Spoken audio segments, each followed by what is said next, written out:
a better Nigeria? Is it a myth, or do we keep hoping? Nigeria is a highly religious country. How come corruption thrives? Why is adoption not encouraged in Nigeria? Is there a future for the Nigerian youth? Being rich and famous, is that the only drive to be an artist? What makes a great nation? Is it the leaders? What about the people? This is Answers with Dr. Reju. Good evening to you, listener. This is Answers with Dr. Reju. It's 4:30, and today we are seeking to clarify critical life issues. To do that today, I have the team here. I have Awdr. Good evening, Bobby. And we have, let me not call her name. Let her introduce herself. I'm Rolly. Good evening, Bobby. Yeah, good evening. Great to have you here today. And Matt. Good evening, Bobby. And of course, Dr. Reju. Thank you, Bobby. Glad to be here. Yeah. Last week, we continued our discourse on the quest for entrepreneurial intensity. Today, before we start discussing where we ended last week, we would like to take a quote from a renowned English philosopher who, at the verge of the World War II, he had a speech to the university students, and he said this. We'd like you to take a listen, and when we come back, we'll explore what he said as it concerns us. Excerpts from C.S. Lewis' Screwtape Letters. I think it is important to try and see the present calamity in a true perspective. This war creates no absolutely new situation. It simply aggravates the permanent human situation so that we can no longer ignore it. Human life has always been lived on the precipice. Human culture has always had to exist under the shadow of something infinitely more important than itself. If men had postponed the search for knowledge and beauty until they were secure, the search would never have begun. We are mistaken when we compare war with normal life. Life has never been normal. Okay, so you've heard what C.S. Lewis said. Now, Matt, you ignited that talk and discussion about the quest or the desire for normalcy. Can you build up on that? Well, people are complaining about how bad things have, gotten. And, there's this tendency for us to just want to have this life of bliss and comfort. This excerpt is saying things differently. So I'd like Dr. Reju to what C.S. Lewis is really trying to say, from the way he started that whole thought, he said that the students that he was addressing, they shouldn't see the current realities as anything strange, right? And the World War II, right, was just breaking out. Imagine a situation, during 2002, 2008 in Jos, and somebody comes and said, this has always been here. That you are now hearing bombs and all this kind of gun firing and things like that. It's just a reminder, right? That this is a cruel reminder that things, they have never been normal. There was a time I said in one particular setting that there are many bombs that goes off. They don't have a sound, but they are no less destructive. How does that affect what we are really talking about? You see, for the adventurous person, when your mind is that wired, when it's wired that way, there are really no surprises. In fact, where the adventurer is more tilted towards is that crisis is normal. Crisis is just a reminder that this is the way things are. You had this week, the president just said that suddenly Nigeria has become poor. Now, that's not a correct statement. We didn't become poor suddenly. We laid the foundation of that poverty long time ago. So we have been poor, but we continue as if things are normal. Now, we are not looking at numbers, and it's now telling us that we are really poor, but we didn't become poor now. So that's just a cruel reminder. But you see, for the adventurer, when you hear that, but I've always seen that. I've always known that things are not okay in this country, and that's why I'm doing what I'm doing. But because of what he's seeing, that's why he's doing what he's doing. Those who can't see it believe that the guy is not normal, but that's really the normal. That's really what's normal. Because if you don't have that kind of a thing, that kind of a mindset, courage fails you. You'll be impatient. Where you're supposed to be bold, you manifest like a coward. And this last week they celebrated International Year of the Youth or the Young. Yeah. And for the Youth. young people, they must never be looking for atmosphere or circumstance or situation where things are normal. That's why people like us, we never use that kind of statement. We say seemingly normal because it's never normal. But Dr. Reggie, if you look at democracy, Yeah. right from when President Obasanjo came in, Yeah. there was always this refrain: things are bad here, with this government. And then when he leaves, the next government comes into power and we're like, it seems the previous government was better. That's always the case. And it seems like things just keep getting worse and worse and worse. Now, let me drop this in. It's a perception. There is a way people talk now, right? It's as if corruption is a new phenomenon. It's as if corruption is something the Goodluck Jonathan government started. Mm-hmm. But my goodness, we have never had a government in this country. When I was a young boy, I've been hearing of 10%. Yeah. Even before independence, we've been hearing of 10%.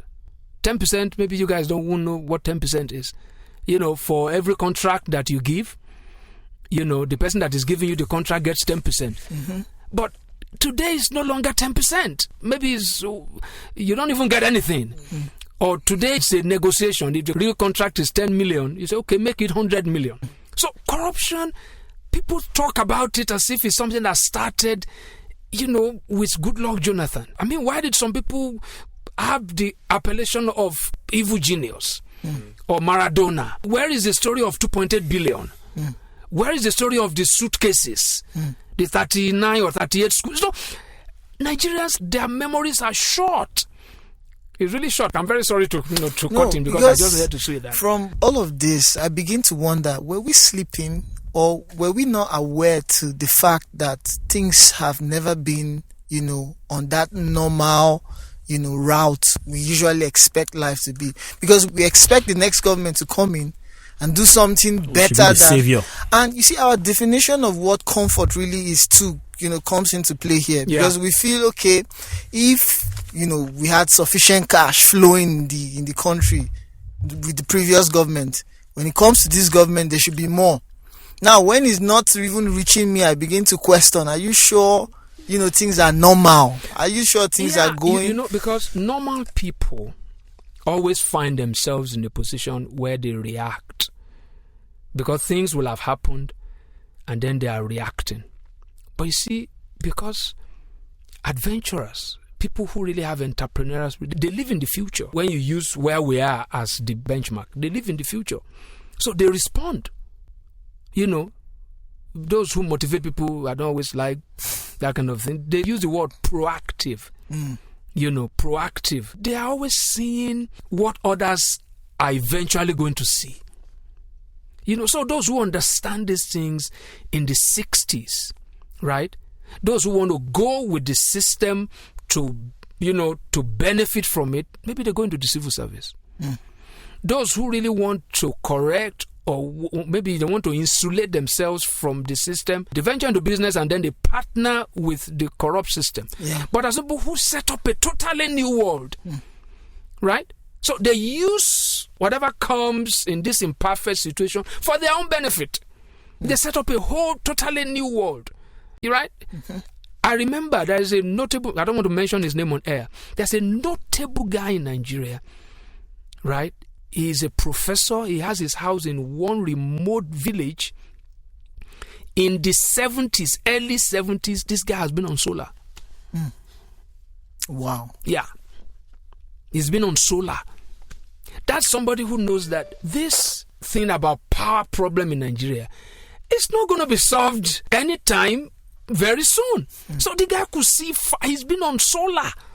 When you hear solar, then it's as if you are talking about nuclear energy. You are talking about something that is so far from here. Look at how much solar costs now to put a solar panel in your house and also. So this guy saw it. The current economic state of Nigeria is not new. It's not new. I joined the bank in 1987. That was when the naira was stronger than the dollar. it was at par with the pound. 87 is how many years ago, guys? 29? 29 also. 29 years ago.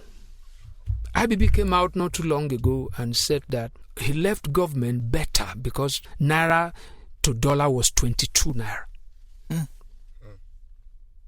Now, that's 22 naira to a dollar is alarming in its time. Right? At that time, it's alarming. Right? Because I remember my father bought his car. Don't let me even talk about my father. I bought my first car for 8,000 naira. 8,000 naira. That's my first car. So 22 naira to a dollar at that time was alarming. 8,000 naira today is for data. Right? It's not for data. Yeah. Yeah, it's for data. It's for airtime. That's how much I bought my first car. Now, it's the same thing. Things have been, for the right thinking person, it is nothing new if naira now is 510 naira to a pound. It's the same 2016 and then 1985, 22 to 1. It's the same thing. Yeah. It is the same thing. Because the same system keep running. Yeah. I hope you guys are getting my point. Yeah. Because you're just waiting for something to become normal. Something, no. There is no normalcy in life. There's no normalcy. So just before Ejiro, throws his question, you said something, while I was listening. You talked about having foresight. Yeah. As one of the qualities of an entrepreneur. How does the entrepreneur differentiate this foresight from an illusion, something that is really not there? Because in our quest to want to see, beyond what's happening around us and try to innovate, we get swayed, we get carried away with fantasies. And my answer to that, Matt, is very short. Okay. Right? He will know it's an illusion when it doesn't work. Oh. And then at least he has become a better person. Yeah. Oh, okay, this is... But he won't know that this is an illusion, this is not an illusion, and then it's... No. Okay. That is not the way the adventurer thinks. Okay. He will come and tell you when you try to do it. That's an illusion, no? Why? He knows. He has tried it. But he won't know the illusion from the one that's real before it sets out. Okay. He will discover it to be illusion by trial. The point is, he doesn't have all the facts. Okay. But it's just a question of, there is more than this. Where is this all leading? Because everybody is busy now interpreting, analyzing what is going on. The adventurer comes, where is all this likely to head? Okay. That's where I want to go. So it's not a game of chance. No, It's not gambling. It's a game of chance. Okay. It is a game of chance. Okay. It can go really terribly bad. Wow. And he will tell you honestly, I now know one thing, like I said before. This is how not to do it. Wow. Okay. Yeah. Okay. But he's not busy analyzing the problem. He's looking at it, okay. Those analyzing, people are talking about what we already know. There are some things we don't know. That's where I want to go. Where is this likely? Mark my words. Where is this likely? How can this one likely work out good? Because, like I said, the adventurer goes where others will eventually come. Sorry, Ejiro. All right, Dr. Reju, I want to take you a little bit behind to where you just stopped. That's what you always do. All right, and you talked about how in the 80s, the dollar was at par with the naira, and so. But from what you've also pointed out, which we all know, there's been a great departure from, compared to what it is now. What could be the answer, the solution to this issue? Since we had at one point been at par, but now we're very, very far. Does the entrepreneur really have that great answer to this national endemic?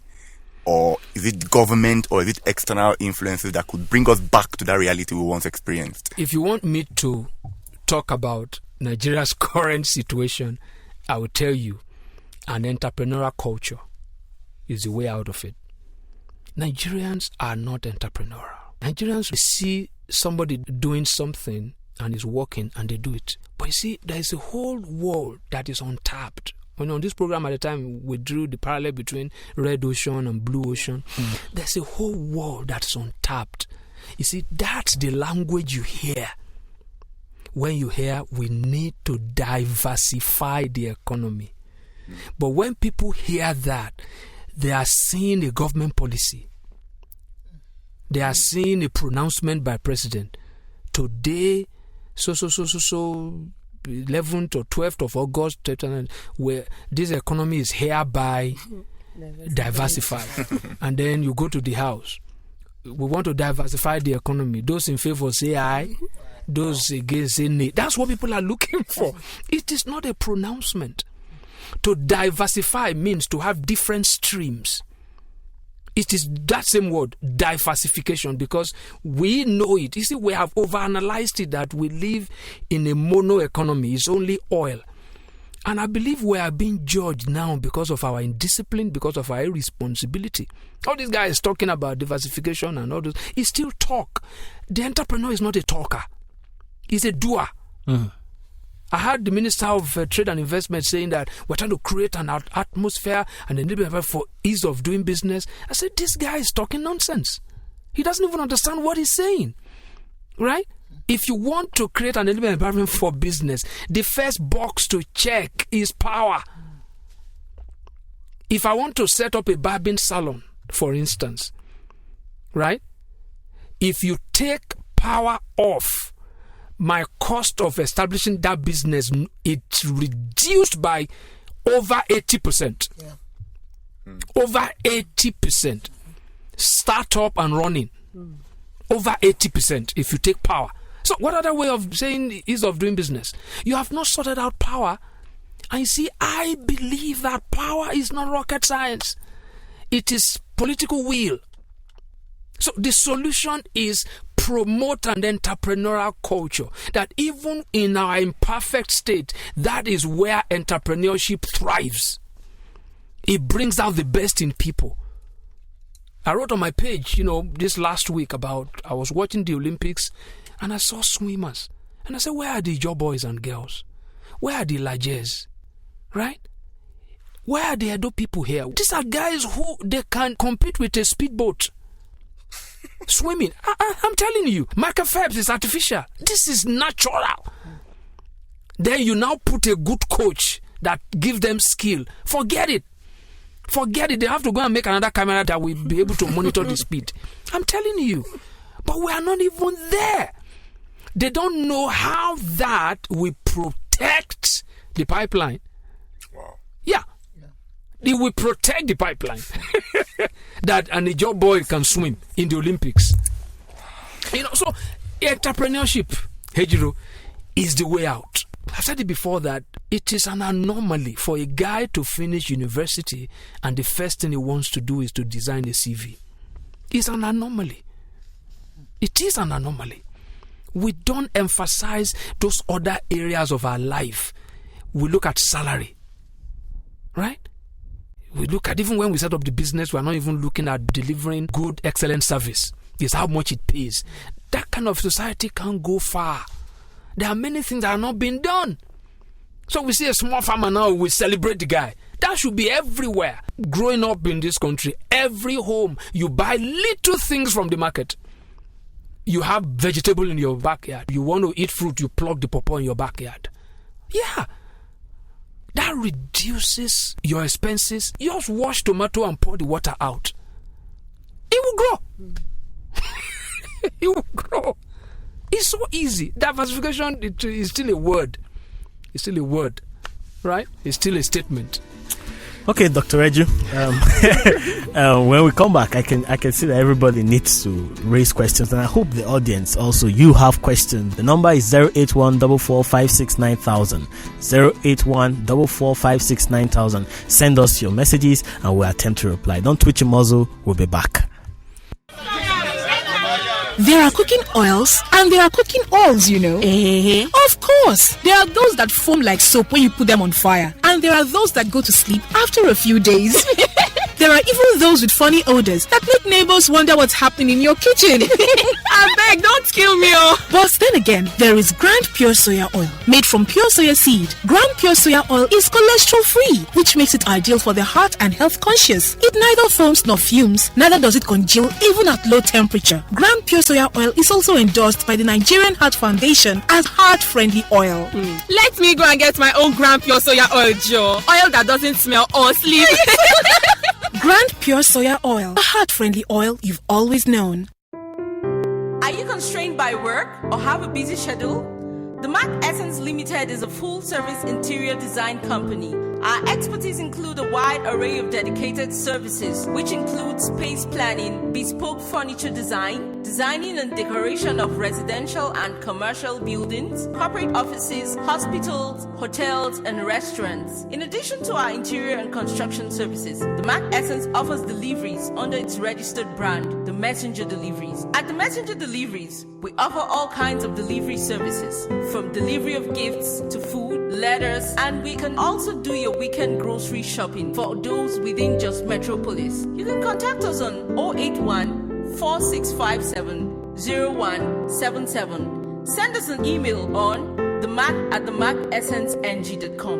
You can check us out on Facebook on the Mac NIG. Welcome back. If you're just joining us, this is Answers with Dr. Reju, where critical life issues are clarified. Before we went on the break, Rolly wanted to throw a question at Dr. Reju. Can you do that now? Thank you, Bobby. Yes, sir. So you said, after Ejiro asked this question, you said it's only an entrepreneurial culture that can get us out of this mess. Somebody there might be saying, yes, let me just leave what I'm doing and go on. So should we just quit our, like those of us that are working now want to go into entrepreneurship, should we just quit our jobs and jump into it? No, where you are. Okay. Don't quit. Quitting is foolishness, right? And being an entrepreneur is not foolishness. Okay. Because, for instance, how many people today, with the way things are in this country, you can really do more than one thing. You can do more than one thing. There are very few Nigerians. In fact, I got a terrible statistics today that there are only about 2% of Nigerians that, in the real sense, earns more than 1,000 a day. Only about 2%. You see, we need to learn how to increase earning power. What other things can I do, to boost my earning?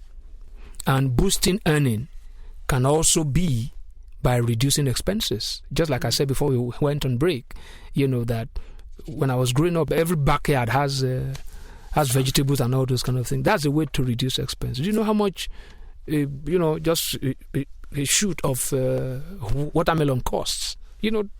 Those kind of things. Pawpaw should not be bought. Somebody should buy pawpaw. You should grow it in your backyard, not especially in this country. In this kind of city, people buy mangoes here. It shouldn't be bought. It shouldn't be bought. So that's it's not to leave your job and go to something else. It's to be entrepreneurial while you're on that job. What can I do here to boost income? And boosting income can also mean reducing expenses. Okay. Thank you, sir. Yeah, Dr. Reggie, while we're discussing Matt is always raising issues. Yeah, before the break, I was thinking about what we spoke, last week, our need for stability and security. And I see it goes totally against what C.S. Lewis was talking about. Absolutely. Because there's this, I was thinking about the fuel increment. We always want to get back to that point where things are comfortable again. And that comfort, don't you think it affects our ability to be adventurous, really? Because once we're comfortable, everything is fine. Everybody goes back to their houses and we're relaxed. Yeah. So how do you think we can develop that culture even when things are seemingly comfortable? It's still this thing about understanding what normal life is and confronting it, that life is never normal. Because you use the word stability. When they declare a patient stable, it's not a good thing. When they say the patient is stable, it's not that it's improving. Stability is bad, right? It's bad because it can go either way when you are stable. Okay. That's why when we teach this in leadership, just before your company, before your life gets to a stabilization point, you want to set new goals. You want to give yourself fresh challenges. You know how many seminars we've had about comfort zone? But we never apply these things. We have to understand the natural tendency of humans and then swim against that tide. That we are not wired, we're not designed, we're not created to be normal. Built into the human kind of design, our best comes out when we are challenged. It comes out when we are challenged. I remember, I don't know if I have the time to say that, when the first time they brought baton, to our school, our school in the village, the first time they brought baton, and they said that the idea behind the baton, the baton is one, this thing we use in relay. Yeah. That thing when you are running, it sounds ho, ho. It tells you there's something chasing you. That's what increases your speed. There's something chasing you. That's what increases your speed. I don't know how many people you've ever been chased by a cheetah in a dream. You fly. Right? Yeah. You fly. So that's the way life is. You see, when you stabilize, you enter into a rut. You become mundane. You become so predictive. There is no challenge, right? That's why to repeat a class is the most terrible thing for somebody.